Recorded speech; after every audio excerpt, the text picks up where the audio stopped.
Shalom kekasih Tuhan, selamat pagi.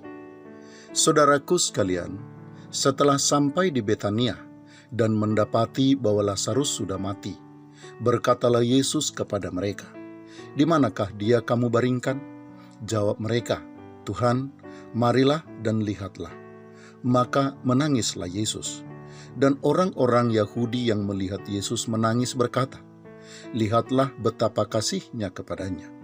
Beberapa orang di antara mereka juga berkata, "Ia yang memelekan mata orang buta, tidak sanggupkah ia bertindak sehingga orang ini tidak mati?" Mendengar itu masgulah pula hati Yesus. Lalu ia pergi ke kubur itu. Kubur itu adalah sebuah gua yang ditutup dengan batu.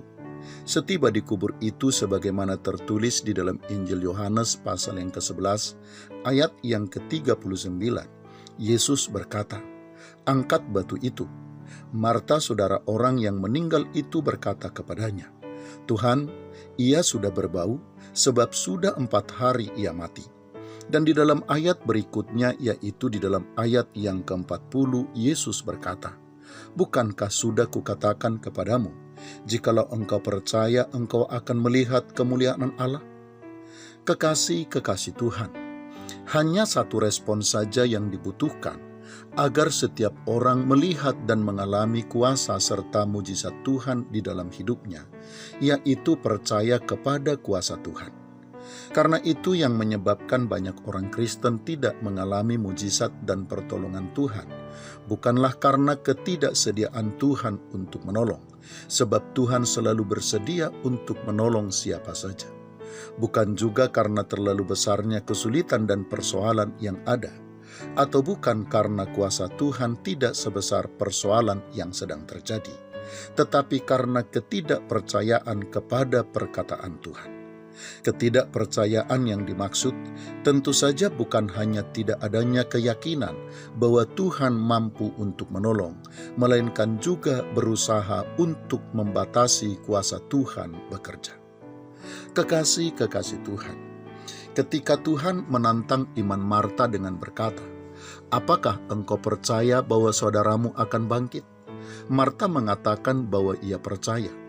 Juga ketika Tuhan Yesus bertanya, apakah Marta percaya bahwa ia adalah kebangkitan dan hidup, dan yang percaya kepadanya tidak akan mati sampai selama-lamanya? Marta juga menyatakan bahwa ia sangat percaya. Tetapi sayangnya pernyataan percaya itu hanya sebatas pada kehidupan secara rohani, tidak termasuk kehidupan secara jasmani. Ia membatasi kuasa Tuhan yang ia imani itu hanya pada kuasa kebangkitan dan kehidupan secara rohani. Padahal sejatinya kuasa Tuhan itu tidak terbatas dan tidak bisa dibatasi oleh apapun juga. Kekasih Tuhan, apapun persoalan dan kesukaran kita hari ini, sebesar apapun persoalan dan kesukaran tersebut, janganlah pernah membatasi kuasa Tuhan dengan keterbatasan pikiran dan iman kita.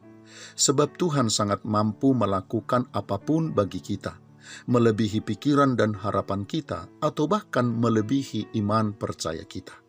Jangan kita membatasi kuasa Tuhan bekerja sebatas harapan atau keinginan kita, tetapi biarkan Tuhan melakukan kehendaknya seturut dengan kemampuan dan kuasa yang ada padanya. Selamat pagi, Tuhan Yesus memberkati. Shalom.